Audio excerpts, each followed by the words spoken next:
성경 말씀 보겠습니다. 성경 말씀은 오늘부터는 요엘서입니다. 요엘서, 호세아 다음 요엘서입니다.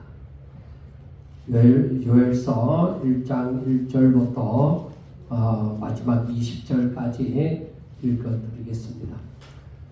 부두엘의 아들 요엘에게 임한 여호와의 말씀이라. 늙은 자들아 너희는 이것을 들을지어다. 땅의 모든 주민들아 너희는 귀를 기울일지어다. 너희의 날에나 너희 조상들의 날에 이런 일이 있었느냐.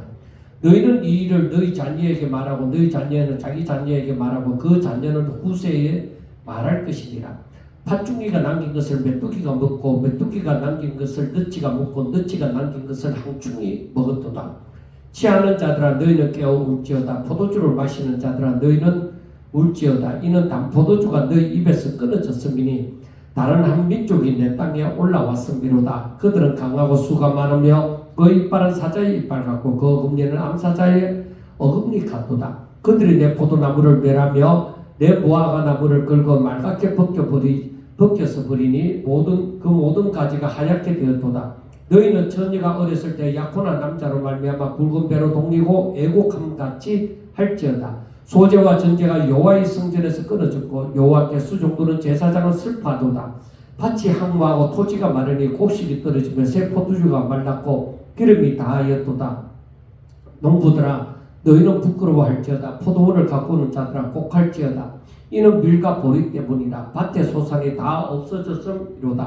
포도나무가 시들었고 무화과 나무가 말랐으며 석류나무와 대추나무와 사과나무와 밭의 모든 나무가 다 시들었으니 이러므로 사람의 즐거움이 말랐도다. 제사장들아 너희는 굵은 배로 동이고 슬피 울지어다. 제단에 수종드는 자들아 너희는 울지어다. 내 하나님께 수종드는 자들아 너희는 와서 굵은 베옷을 입고 밤이 새도록 누울지어다.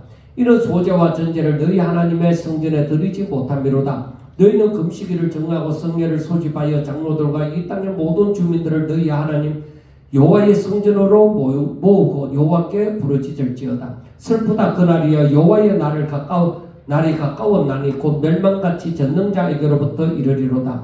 먹을 것이 우리 눈앞에 끊어지지 아니하였느냐. 기쁨과 즐거움이 우리 하나님의 성전에서 끊어지지 아니하였느냐. 씨가 흙덩이 아래서 썩어졌고 창고가 비었고 곳간이 무너졌으니 이는 곡식이 시들었음이로다. 가축이 울부짖고 소떼가 요란하니 이는 꼴이 없음이라. 양떼가 피곤하도다. 여호와여 내가 주께 부르짖으오니 불이 목장의 풀을 살랐고 불꽃이 들의 모든 나무를 살랐음이니이다. 들짐승도 주를 향하여 헐떡거리오니 시내가 말랐고 들의 풀이 불에 탔음이니이다. 아멘. 자, 우리가 성경을 볼 때 이제 한 장 한 장마다 이렇게 보게 되어질 때 우리가 호세아 선지자가 활동하던 때, 요엘 선지자가 활동하는 때, 그러니까 그 시대적인 배경을 항상 잘 알아야 되는 거예요. 이때가 어느 때인가 하는 것을 알아야 됩니다. 그래서 제가 항상 하는 얘기가 뭘 알아야 된다고 얘기했어요. 하나님의 계획과 하나님의 계획과 그리고 그 섭리를 알아야만 이 성경이 어떻게 되어져 가는지를 우리가 알 수가 있는 거예요. 그 하나님의 계획이 무엇이고 그리고 어떻게 지금 이루어져 가고 지금 하나님의 때 하나님께서 이 계획과 섭리를 따라서 이렇게 해나가는데 지금 어느 시점에 와가 있느냐 하나님의 때가 언제인가 하는 것입니다. 자, 창세절 태초부터 태초 끝날까지 그러니까 태초부터 그러니까 알파와 그리고 세 개의 말까지 그리고 이제 끝 오메가 끝이 시작이 되시고 끝이 되신다. 그러면은 어느 시점에선가 하나님께서 세상을 창조하셨어요. 그리고 이제 또 이제 구약 시대를 계속 가다가 어느 시점인가 예수님이 이 땅에 오셔요. 그리고 세상 끝나라야 바로 다시 예수님이 여기서는 초림하시고 예수님이 재림하시는 때가 있다. 그러면은 이 구약 시대와 신약 시대가 있습니다. 그러면은 구약 시대에는 지금 말씀하시는 것이 오실 예수님, 이 땅에 오실 예수님. 그리고 신약 시대에는 그 오신 예수님이 활동한다. 그러니까 이 말은 오신 예수님은 다시 오실 재림하실 예수님을 바라보면서 살아가는 거예요. 그러니까 구약 시대에는 오실 예수님을 바라보면서 살고 신약 시대는 재림하실 예수님을 바라보면서 사는 거예요. 그러나 이때는 예수님이 오셨다는 거예요. 오셨으니까 오시기 전, 오신 후. 그러니까 이때는 구약 시대는 오실 예수님, 그리고 신약 시대는 재림하실 예수님을 바라보는 거예요. 그러니까 오실 예수님을 바라볼 때에 이때는 메시아 바로 구세주로 오시는 거야. 우리를 구원하러 구세주로 오셔서, 그런데 이때는 재림 예수님은 어떻게 오시는 거예요? 심판하시러 오시는 거예요. 심판하시러 오시는 거예요. 그러면은 여기에서 우리가 보면서 생각하는 것이 바로 무엇이냐면은 구약 시대의 요엘서가 이제 요 정도 선지자들이 막 활동하던 그런 이제 때예요. 그 선지자들이 많이 활동한다면은 이때는 언제이냐? 이제 이 시대가 끝나간다. 그렇게 생각해 볼 수. 바삐 그 선지자들이 나타나서 이제 역사를 하게 되어지죠. 자, 우리가 이것을 이렇게 대충 간단하게 지금 이렇게 보았습니다.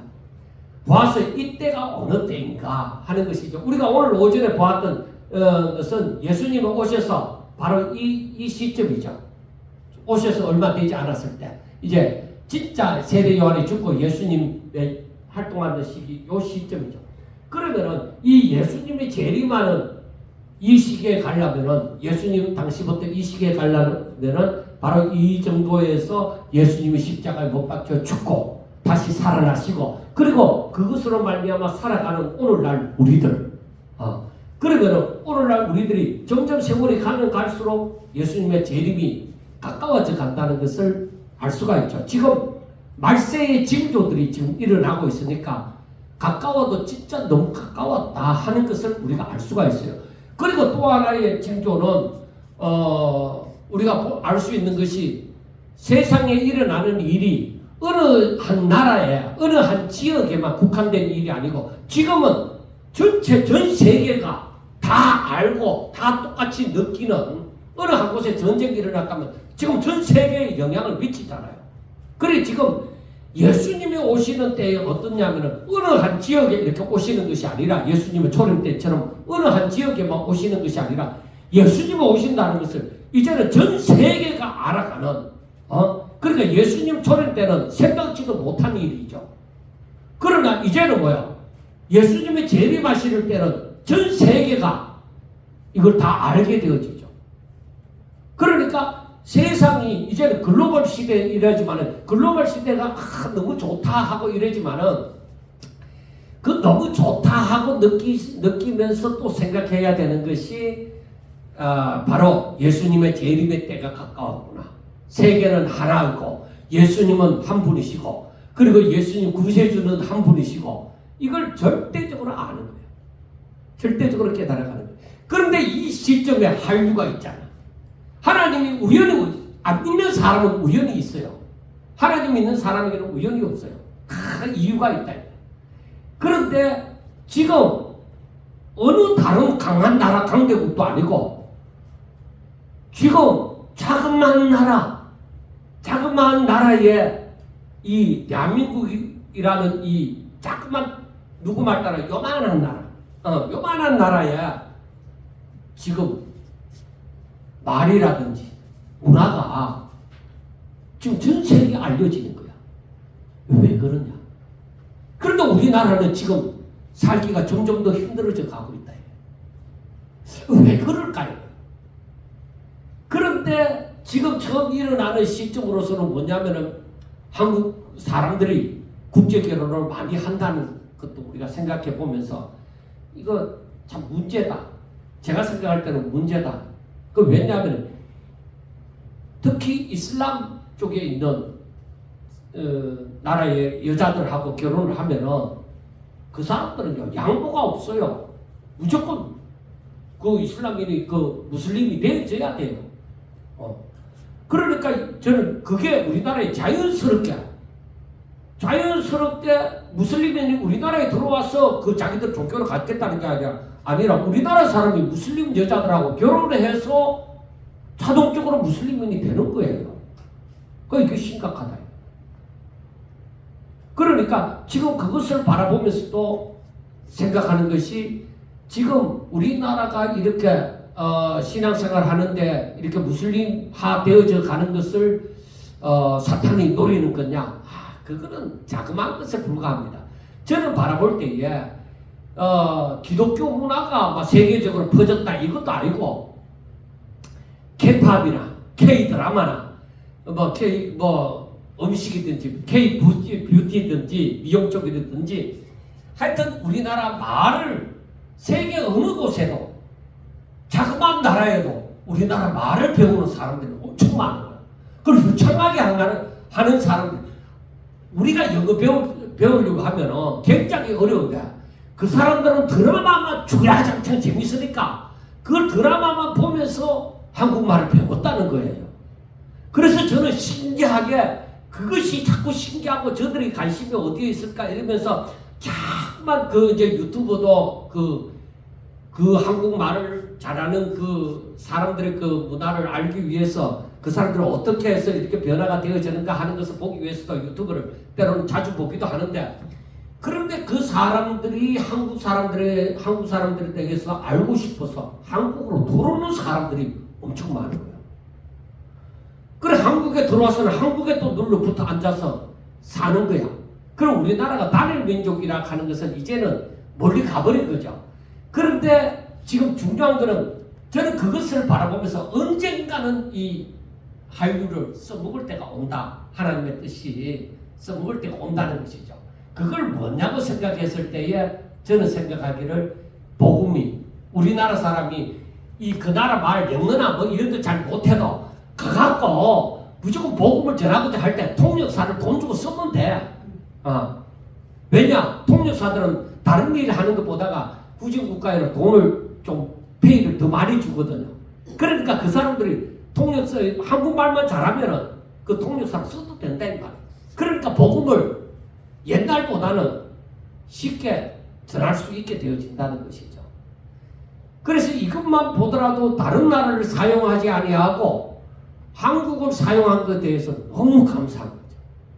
왜? 이 마지막 시대에 한국만큼 기독교 문화를 기독교가 이렇게 전체적으로 퍼져 있는 나라가 거의 없다는 것이죠.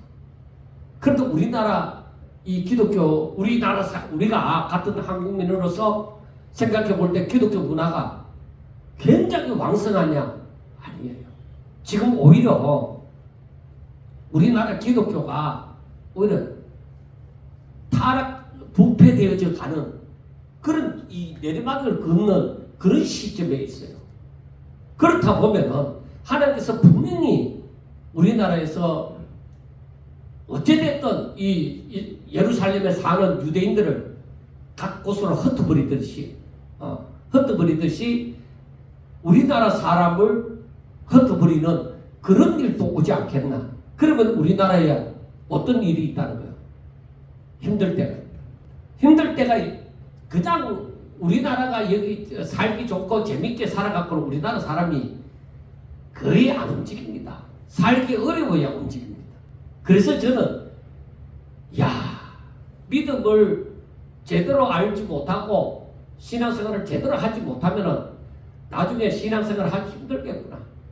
앞으로 우리 세대지만은 다음 세대가 진짜 신앙생활하기 힘든다는 것을 저는 생각해 봅니다. 그래서 우리가 먼저 믿음의 본을 잘 보여야 된다. 하나님의 뜻을 제대로 깨닫고 믿음으로 살아야 된다 하는 것을 생각해 봅니다. 그래서 우리나라가 자칫하면 힘들 때가 오지 않을까. 저는 그렇게 봅니다. 분명히 기독교 문화가 이렇게 성장하다가 분명히 환란을 당하던 어떤 일로 인해서 이 모든 유럽에서든지 어디서든지 기독교 문화가 먼저 들어갔던 데가 이렇게 타락하는 그러한 때가 있었거든요. 핍박이 있고. 그래서 우리나라도 그런 때가 오지 않느냐. 저는 그렇게 생각해 봅니다. 자, 말씀을 보면은 요엘 선지자가 있습니다. 요엘 선지자는 남쪽 유다에서 활동하던 시기인데 이때가 몇 년도였냐면은 BC 835년부터 796년까지. 그래서 제가 이 역사를 잘 몰라요. 이게 여기에 별 관심이 없어요. 우리나라 국사에도 암기하는 것만 암기했지 그 세계사에도 별 관심이 없거든. 잘 알아야 되는데 저는 이 연도 외우고 뭐 이런 거 잘 몰라요. 솔직하게 얘기해서. 그런데 성경을 알려고 하다 보니까 이 시대가 어느 시점인가 하는 것은 알아야 되잖아요. 이때에 남쪽 유다에 있어서 이 요아스 왕 때 이때에 이제 요엘이 기록한 것입니다. 그런데 요엘 선지자가 활동하던 이 시기에는 어땠느냐면은 우리가 대충 성경을 읽던 사람들은 알겠지만 대제사장 요야다라는 사람이 있어요. 요야다라는 사람이 있는데 이 사람은 이 자기 부인이 자기의 조카를 6년 동안 숨겼어요. 그래 이 사람은 원래는 이 아달랴라는 여자 때문에 그런데 이 아달랴라는 여자가 누구냐면은 북쪽 이스라엘에 아주 악한 왕인 아방과 이세벨 사이에 태어난 딸이에요. 그런데 이때 남쪽 유다에 요사밧가 이 북쪽 이스라엘에 이 아방하고 사돈을 맺은 거예요. 친하게 지내다 보니까 사돈을 맺어서 결국에 요람이라는 왕하고 그러니까 이 요람은 다른 말로는 요람이라고도 기록이 되어져 있어요. 요람이라는 그 요사벳의 아들하고 아달랴 즉 이들의 딸인 아달랴하고 이렇게 결혼을 하도록 만든 거예요. 그래 아달랴는 요사밧이 북쪽 이스라엘로 하고 친하게 지내려고 하다 보니까 이들의 딸을 자기의 며느리로 삼았는데 이 며느리로 온 이 여자가 자기 아버지하고 엄마한테서 배운 게 뭐겠어요? 바로 바알 숭배예요. 이들이 바알에 미친 사람들. 그 이세벨이 더욱더 바알 섬기는 나라에서 왔잖아요. 그러니까 바알 숭배에 철저하게 물들어 있단 말이에요. 그래서 이 요람이 죽고 아하시아가 왕이 되어졌을 때에 이게 아달랴의 아들이죠. 왕이 되어지고 이 아하시아가 갑자기 죽게 되어지자 이 아하시아의 자녀들 있잖아요. 자녀들을 아달랴가 전부 다 죽여버려요. 왜냐하면 자기의 근함이 자기의 힘이 사라질까봐. 그러니까 이 자기 아들이 왕이 되어졌을 때는 그 뒤에서 섭정하는 그러한 존재로 있다가 자기 아들 아시아가 죽어버리자 자기의 힘이 사라질까봐 이 자기의 그 손자들을 전부 다 죽여버려요. 이때에 빠져나온 사람 아들이 이제 아기가 요아스였어요.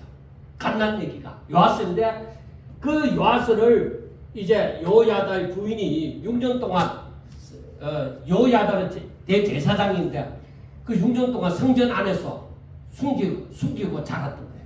그래 7살 되던 해에 이 요야다 대제사장이 그 요아스가 7살 때 군인들하고 미리 짜고 이제 왕으로 등극을 시켜요.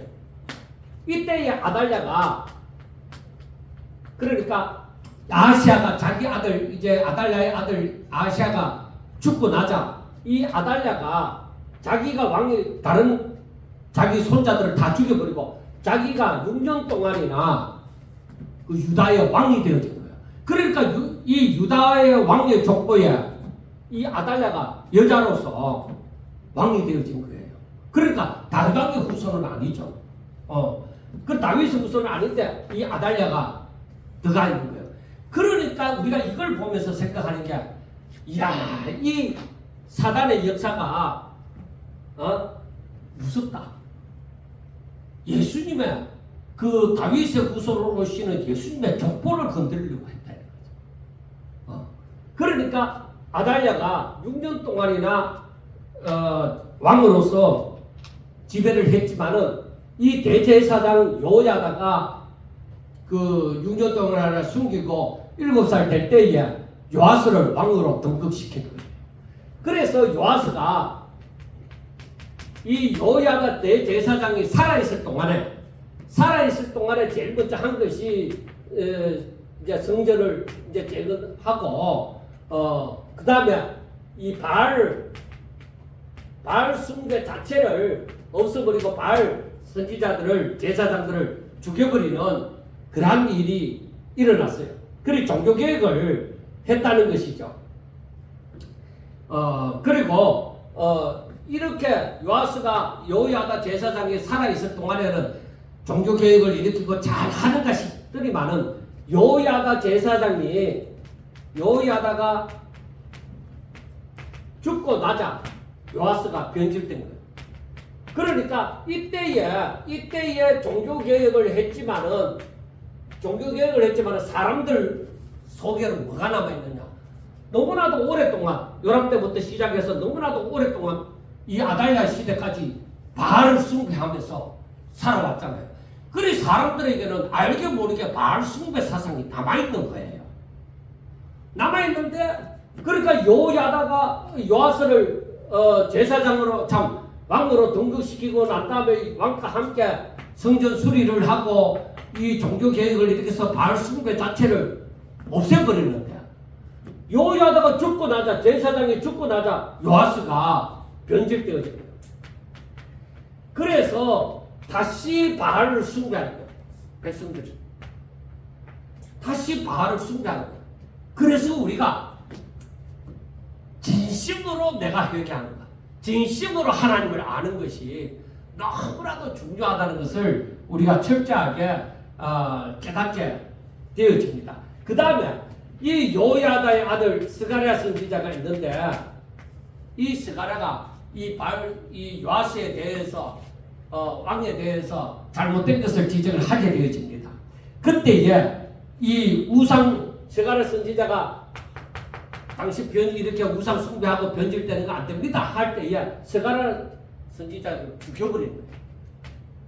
요야다의 아들 스가랴를 죽여버리는 거예요. 그러니까 그 신하들, 충성스러운 신하들 가운데에 야 이건 아니지 않느냐, 아무리 왕이라도 이거 바알을 숭배하고 또 자기를 6년 동안에 숨겼고 7년째 왕으로 등극시켜주고 이러는 요야다 대제사장을 배신하는 이것은 아니지 않는가 해서 그 부하들 가운데에 정말 바로된 그 부하들이 이걸 가만 보고 있을 수가 없었던 것이죠. 그런데 하나님의 징계로 하나님께서 또 여기에 간섭하지 않을 수가 없죠. 하나님의 징계로 말미암아 아람 왕 하사엘로부터 침공을 받아서 큰 부상을 입게 되어집니다. 그래서 이 요야다를 지지하던 사람들이 요아스 왕이 잘못하니까 이걸 가만히 보고 있지 않습니다. 그래 이 요아스를 이제 부상당하고 하나님의 징계로 아람 왕 하사엘로부터 침공을 받아서 그 부상을 입게 되어졌을 때에 이제 이 요야다의 신복들이 요아스 왕을 죽인 것이죠. 그러니까 요아스는 억지로 살아놓고 자신에게 주어진 기회를 완전히, 처음에는 요야다 제사장이 살았을 때는 잘하다가 그 다음에 요야다 제사장이 죽고 나자 이렇게 변질되어서 다시 이거 바알 숭배로 가는 거야. 그래서 저는 이걸 볼 때 뭐냐면 요아스 왕이 요야다 제사장이 자기를 살리고 또 요야다 제사장이 하나님을 제대로 섬기고 바알 숭배, 우상 숭배하는 것을 없앨 때에 야 이게 맞다. 이게 맞다. 그래서 종교 개혁을 일으키고 내가 이제 요야다 제사장이 죽고 난 다음에 나는 오직 요야다 제사장처럼 오직 하나님을 믿고 살아야 되겠다. 하나님을 정직하게 믿고 살아야 되겠다. 이런 마음을 먹었으면 얼마나 좋았겠느냐. 그런데 요아스 왕이 왜 이렇게 변질되어졌을까 했을 때에 저는 생각할 때 요야다 제사장이 죽어버리자 정말 철저한 믿음을 가지고 딱 앞으로 나아가지 않고서는 백성들이 원하는 것에 넘어지는 거예요. 그리고 지도자가 백성들을 바라볼 때에 지도자가 바른 신앙과는 바른 믿음을 가지고 딱 인도하지 않으면 이 백성들의 그 말을 듣고 하다 보면 제대로 못 가는 거예요. 교회도 마찬가지예요. 목사가 바른 믿음을 가지고 바른 신앙을 가지고 이 길입니다. 자기가 확실하게 깨닫고 그렇게 인도를 해야 되지. 그렇지 않고 성도들 이 말 듣고 저 말 듣고 하다 보면은 다시 옛날로 돌아가요. 그렇게 이렇게 옛날로 이제 결국에는 요아스가 자기에게서 은인이 요야다 제사장이잖아요. 그런데 그 아들까지도 죽여버리고 이런 우상 숭배를 하게 되어지니까 그 신복들이 이 요아스를 죽여버린 거예요. 하나님의 징계도 있었지만 요아스를 죽여버린 거예요. 그리고 백성들 가운데서는 이 바알 숭배가 다시 원위치로 돌아가 버릴 거예요. 원위치로 돌아가게 되어지니까 이때의 정치적인 상황이나 이 종교 지도자들이 완전히 이 바알 숭배에 묵들어갖고 하나님께서 징계를 하지 않을 수가 없어요.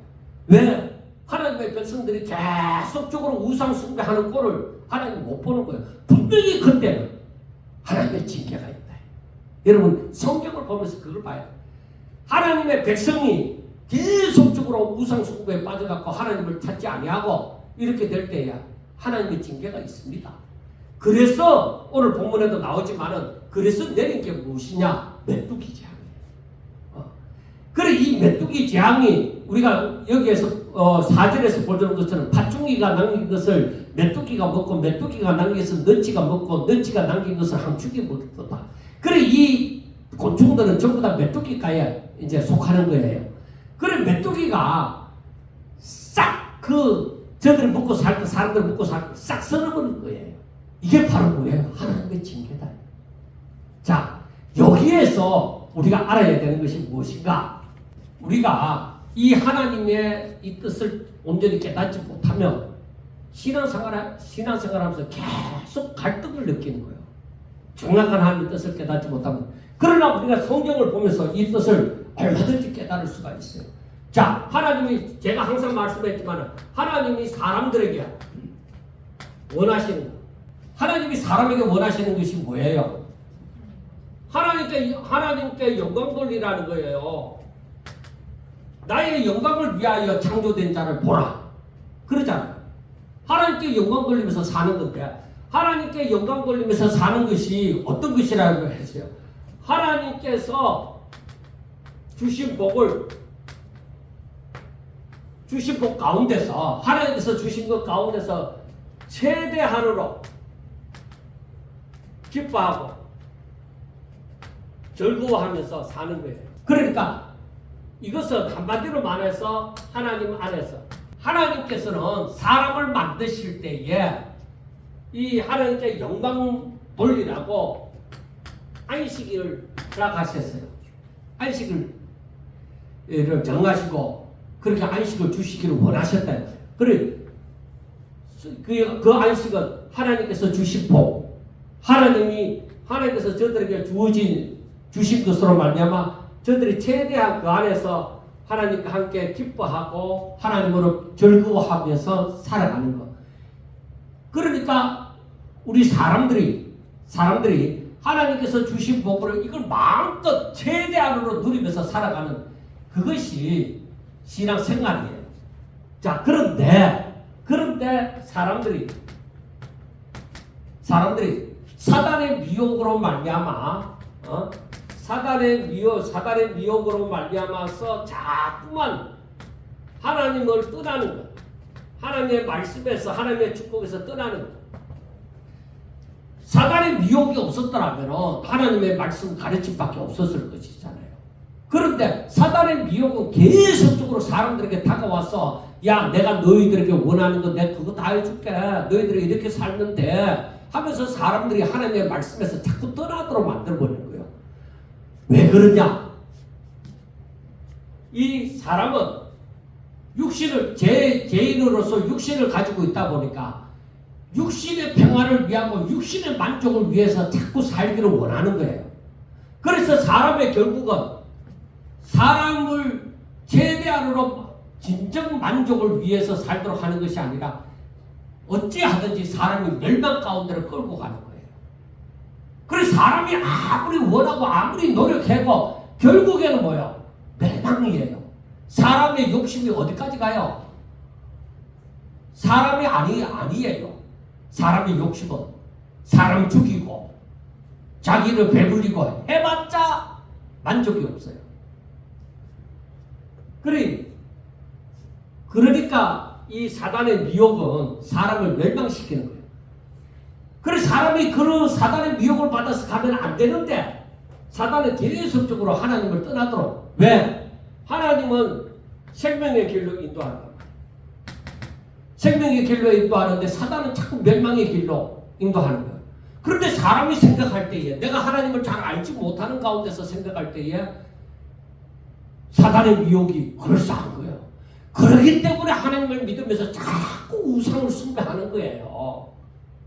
하나님을 믿는다 하면서 내가 하나님을 믿으면서 내가 이런 것도 소유하고 저런 것도 누리고 내 욕심을 이래 좀 채워가는 것도 안 좋겠나? 아니에요. 하나님 안에서 내 기쁨과 하나님 안에서 내 즐거움을 찾아야 되는 거예요. 그렇게 사는 것이 하나님 앞에 영광 돌린다. 하나님 뜻대로 사는 거예요. 그런데 여기서 보면은 이 사람들이 바알 숭배로 가버리잖아. 전부 다 바알 숭배로 가니까 여기 오늘 말씀에 보면은 2절을 봐요. 늙은 자들아 너희는 이것을 들을지어다. 땅의 모든 주민들아 너희는 귀를 기울일지어다. 너희의 날에나 너희 조상의 날에나 이런 일이 있었느냐? 너희는 이 일을 너희 자녀에게 말하고 너희 자녀는 자기 자녀에게 말하고 그 자녀는 후세에 말할 것이니라. 그러니까 2절 마지막에 너희 날에나 너희 조상들의 날에 이런 일이 있었느냐 이거예요. 그러니까 너희들에게 이렇게 되는 일이 없었다. 그래 너희들이 이만큼 타락했다는 거죠. 엄청나게 타락했다. 그것을 얘기를 해줘요. 그래 그 상황을 4절이 얘기하죠. 팥중이가 남긴 것을 메뚜기가 먹고 메뚜기가 남긴 것을 너치가 먹고 너치가 남긴 것을 하루충이 먹었다. 완전히 다 먹어버리고 저들이 먹을 것조차 없다는 것이죠. 그래서 5절에 보면 취하는 자들아 너희는 깨어 울지어다. 포도주를 마시는 자들아 너희는 울지어다. 이는 단 포도주가 너희 입에서 끊어졌음이니. 이게 뭐예요? 저들에게 뭐 취하고 마시고 할 게 없다 이 말이에요. 다 메뚜기 제약으로 다 끝나버렸죠. 그래 다른 한 민족이 내 땅에 올라왔음이로다. 이게 뭐냐면 메뚜기 군대를 두고 얘기하는 거예요. 그들은 강하고 수가 많으면 그 이빨은 사자의 이빨 같고 그 어금니는 앞사자의 어금니 같도다. 그들이 내 포도나무를 멸하며 내 무화과나무를 긁어 말갛게 벗겨서 버리니 그 모든 가지가 하얗게 되었도다. 그러니까 그들 것이라고는 아무것도 없는 거야. 저들은 완전히 망해버렸다 이거야. 하나님이 정신을 아무리 차리도록 만들려고 해도 정신 안 차리니까 하나님의 말씀을 안 들으니까 이런 일이 일어난 거죠. 그래서 비유하기를 8절에 보면은 너희는 처녀가 어렸을 때에 약혼한 남자로 말미암아 굵은 배로 동이고 애국한 같이 할지어다. 이건 뭐냐면은 약혼을 했는데 그 약혼자가 죽어버렸다 이거예요. 그러면 이 처녀가 얼마나 슬픔이에요. 그렇게 이 처녀가 약혼자를 잃어버리고 결혼도 하지 못하고 약혼만 한 상태에서 이 약혼자가 죽어버렸으니까 그 애곡함 같이 너희들도 하나님 앞에 애곡하라 이래. 그만큼 슬퍼 울라 이 말이에요. 그리고 또 9절에서는 소제와 전제가 여호와의 성전에서 끊어졌고 여호와께 수종드는 제사장은 슬퍼하도다. 이건 뭐냐? 성전에 드릴 것조차 없다 이 말이에요. 성전에 드릴 예물조차 뭐 소재로 드릴 것조차 없는 거예요. 전제, 술조차 만들 것조차 없다는 것이죠. 그러니까 뭐예요? 제사장들이 먹고 살 게 없죠. 제사장들이 먹고 살 게 없는 거예요. 자, 그 다음에 밭이 항무하고 토지가 마르니 곡식이 떨어지며 새 포도주가 말랐고 기름이 다하였도다. 농부들아 너희는 부끄러워할지어다. 포도원을 가꾸는 자들아 곡할지어다. 이는 밀과 보리 때문이라 밭에 소살이 다 없어졌다. 여러분, 사람이 먹고 배부를 때가 있어요. 하나님을 잘 못 믿어도 먹고 배부를 때가 있어요. 그때는 기회예요. 아직까지 돌아갈 수 있는 기회예요. 그런데 저들이 정령 안 돌아올 때는 하나님께서 먹고 마시는 것조차 싹 끊어버린다. 그래서 마지막 때 재앙이 가운데 뭐가 있어요? 기근이 있고 전쟁이 있고 가뭄이 있고 온년기 있고 완전히 이 마지막 때는 그래도 너희들이 안 돌아온다 이거죠. 안 돌아오잖아. 그러니까 하나님이 심판하러 오시는 거죠. 그리고 12절에는 포도나무가 시들었고 무화과 나무가 말랐으며 석류나무와 대추나무와 사과나무와 밭의 모든 나무가 다 시들었으니 이러므로 사람의 즐거움이 말랐도다. 그때는 뭐야? 누가 땅을 얼마나 가졌느냐, 논농사를 얼마 짓냐, 이건 문제가 아니에요. 심어놔봤자 싹 없어진다는 거예요. 그래서 우리를 지키려고 준비하고 하나님 앞에 아무 소용이 없어요. 그러니까 우리가 알아야 되는 게 무엇보다도 중요한 것이 하나님 잘 믿는 거야. 하나님이 나를 축복해 주셔야 되지. 하나님이 나와 함께 하시지 않는다면 내 인생은 사는 것이 아니다 이거. 그래서 우리는 알아야 돼. 하나님이 나와 함께 하시니 내가 저 사망의 엄침한 골짜기를 갈지라도 나 걱정 없다. 왜? 거기서도 하나님 계신다. 그러한 고백으로 우리가 고백을 하면서 살 수 있는 성도가 되셔야 돼요. 하나님의 임재를 체험하면서 살 수 있는 성도. 그런데 내가 많은 것을 가지고 아직 내 혼자만 어렵나 다른 사람도 다 어려운데 하면서 평안하게 살 줄 알지만은 여러분 너무너무 힘든데 사람 생명만 겨우 붙여 놓았을 정도예요. 지금 이거는 왜 사람이 이들을 온전히 멸하고자 함이 아니에요. 너희들 나를 바라봐. 너희들 배고프지. 너희들 굶었지. 너희들 하나님 앞에 드릴 것조차 없지. 나를 바라봐. 나를 안 바라보면 너희들 더한 고통이 있어. 그러니까 여러분 지옥은 어떻게 했어요? 아무리 죽고 싶어도 죽지 못하는 곳이 지옥이에요. 그런데 하나님의 진노하심으로 말미암아 이들을 징계하실 때에 저들이 하나님을 바라봐라는 소리를 듣지 못하면 안 돼요. 듣지 못하면 고통 가운데서 살다가 죽어가는 거예요. 그런데 그 다음 말씀을 봅시다. 13절에 뭐라고 해요? 제사장들아 너희는 굵은 배로 동이고 슬피 울지어다. 제단에 수종드는 자들아 너희는 울지어다. 내 하나님께 수종드는 자들아 너희는 와서 굵은 베옷을 입고 밤이 새도록 누울지어다 하는 것은 부르짖을지어다. 이제는 소재와 전제를 너희 하나님의 성전에 드리지 못하기로다. 그러니까 아무것도 할 수 없을 때 그 제사장이 제사장 구실을 하지 못하고 제단에 수종드는 자들이 제사를 안 지내니까 수종 들 일도 없고 하나님께 수종 드는 사람들도 사람이 없으니까 수종 들 일도 없고 이럴 때 뭐 해야 된다고요? 울어야 된다. 그러니까 왜 우느냐 이게. 왜 굵은 배를 입고 굵은 배로 동이고 왜 울어야 되느냐 밤새도록. 하나님이 살려주지 않으면 우리는 죽었다. 그러니까 성도가 최후의 수단으로 할 수 있는 게 뭐예요? 굵은 배로 동이고 즉 회개하고 하나님 앞에 부르짖는 거예요. 우는 거예요. 그런데 우리가 과거에 정말 눈물을 흘리면서 기도한 그런 때가 많았잖아요. 교회는 뭐 사람들이 교회 이웃에 있는 사람들이 너는 뭐 맨날 새벽마다 가갖고 우느냐 그렇게 얘기할 정도로 그렇게 울면서 회개하면서 그런 때는 그 이후에 점점 더 우리 한국교회에 부흥이 있었지만 우리 한국교회에 눈물이 사라진 지가 오래됐습니다. 이게 바로 뭐예요? 교만. 우리 삶에 날마다 자신의 죄를 깨닫고 날마다 자신을 쳐서 하나님의 말씀에 복종시키는 이 역사, 하나님 앞에 부르짖고 하나님의 그 말씀을 강구하고 그 뜻대로 살기 위하여 힘쓰고 애쓰는 그런 마음이 없어지면 내가 타락하여져 가는 시기다. 항상 사모함이 항상 위를 쳐다보고 하나님의 말씀을 생각해야 되는 거예요. 그래서 뭐라고 얘기하느냐 14절 너희는 금식일을 정하고 성례를 소집하여 장로들과 이 땅의 모든 주민들을 너희 하나님 여호와의 성전으로 모으고 여호와께 불을 지질지어다. 이때 할 수 있는 일이 뭐예요?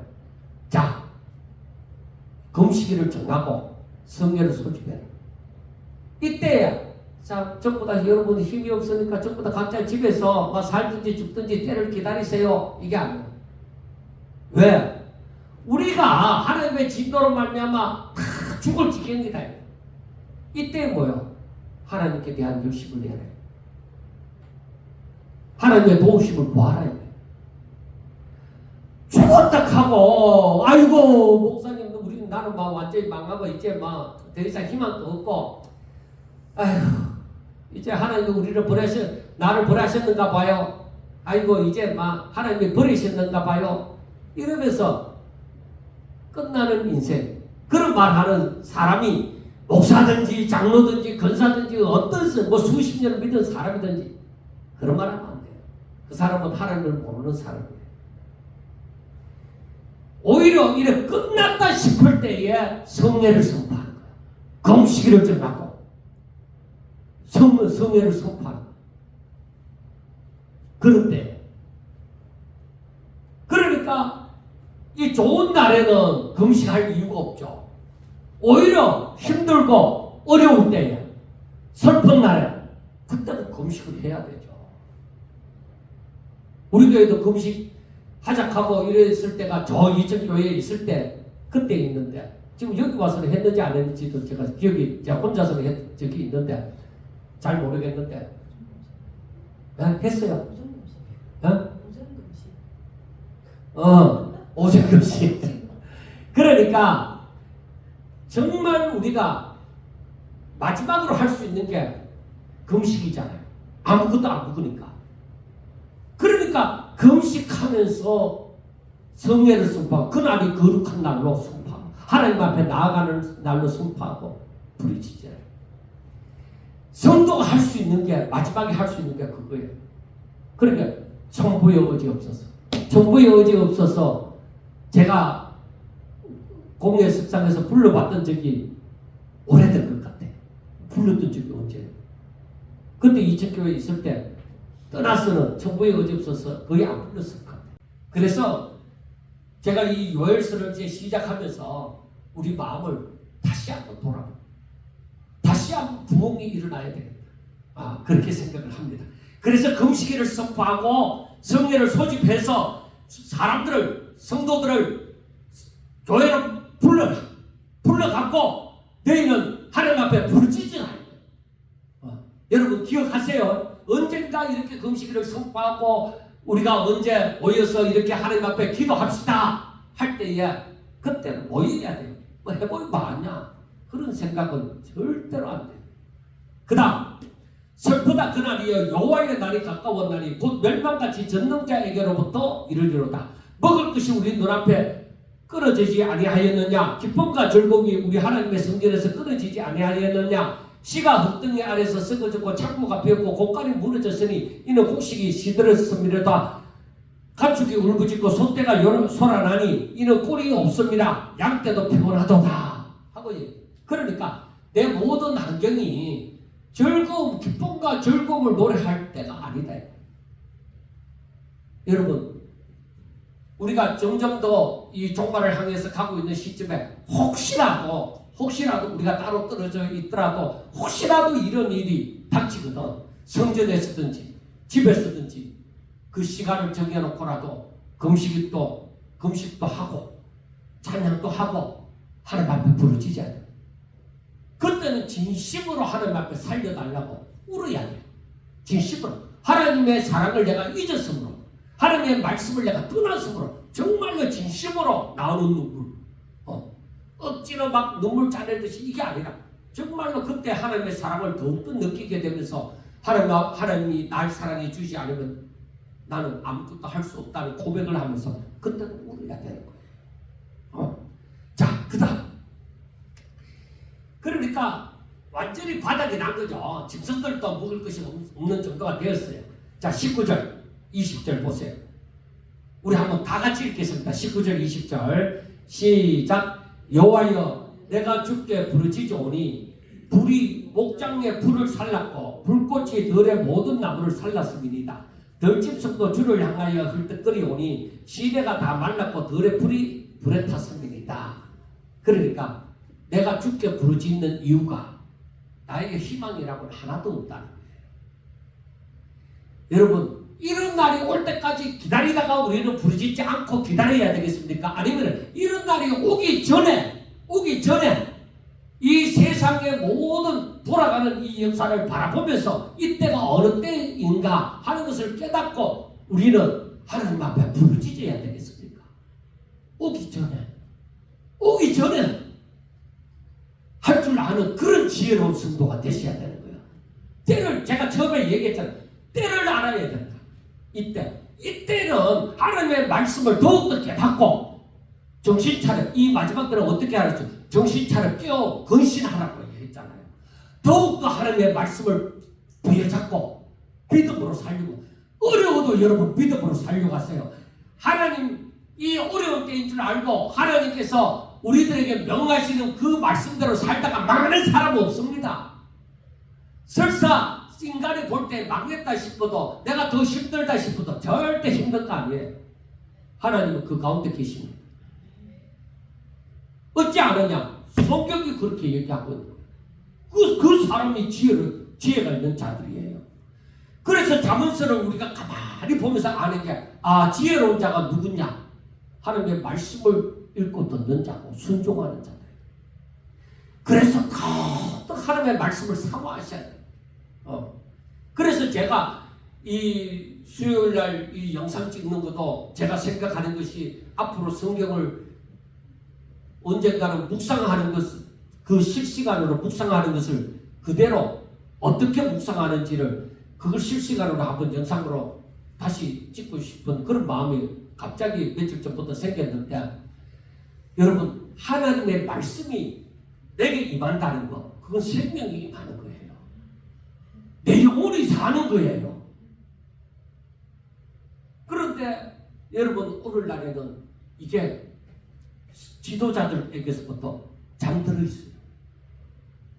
그래서 왜 마지막 때 깨어 건신하라고 하는가? 전부 잠들어 버렸어요. 잠자는 자들 가운데서 일어나라고 하잖아요. 지금 이 마지막 때가 가니까 이 영적인 세계가 전부 잠들어 있어요.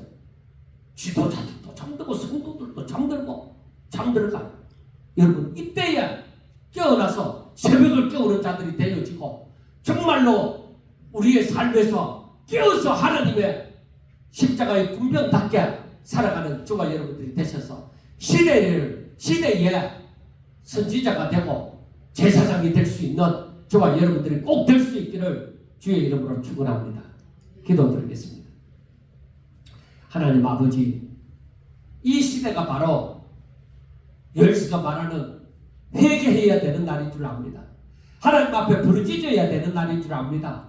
하나님, 우리 성도들 몇 명 되어지지 않지만은 그래도 하나님 이들이 정말 일당백이 되게 하여 주시고 이들이 세상에 빛이 되게 하여 주시옵시고 소금이 되게 하여 주시옵소서. 저들이 가는 곳마다 하나님은 살아계시는 증거를 나타낼 수 있는 아버지의 역사가 일어나게 해주시고 저들이 가는 곳마다 하나님의 임재의 축복이 있게 하여 주셔서 하나님 저들이 믿음으로 선포하는 것마다 되어지는 역사를 저들 눈으로 목도하고 더욱더 강하고 담대한 성도가 되게 하여 주시고 아버지여 저들이 그래서 더 열심히 기도하고 그래서 더욱더 하나님의 이름을 부르짖는 자들이 되게 하여 주시옵소서. 이 시대에 깨어있는 성도들 다 되게 하여 주시옵기만을 원하며 예수님 이름으로 감사하며 기도드리옵나이다. 아멘.